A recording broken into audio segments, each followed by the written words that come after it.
सिंध हुकूमत का अहम कदम, वैक्सीन लगवाने वालों को नई सहूलत मिल गई। जानने से पहले आप हमारे चैनल को सब्सक्राइब कर लीजिए, बेल नोटिफिकेशन को क्लिक कर लीजिए। कराची समेत सिंध भर में बगैर शनाख्ती कार्ड वालों को भी कोरोना वैक्सीन लगवाने का फैसला कर लिया गया है। महकमा सेहत के मुताबिक इब्तदाई तौर पर एक्सपो सेंटर में इन अफराद को वैक्सीन लगवाने का अमल शुरू किया गया है जिनके पास शनाख्ती कार्ड नहीं है। ऐसे अफराद अपनी तालीमी असनाद या बे फॉर्म की बुनियाद पर कोरोना वैक्सीन लगवा सकेंगे।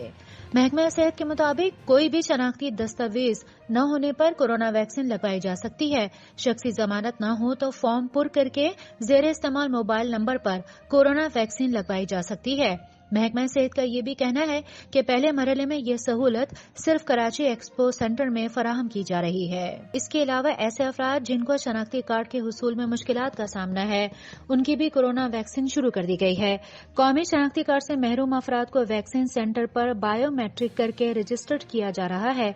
मजीद आपको बताएं कि अब तक कराची में ऐसे 2000 अफराद को वैक्सीन लगाई जा चुकी है, जबकि सिंध पहला सूबा है जहां ये सहूलत फराहम की जा रही है।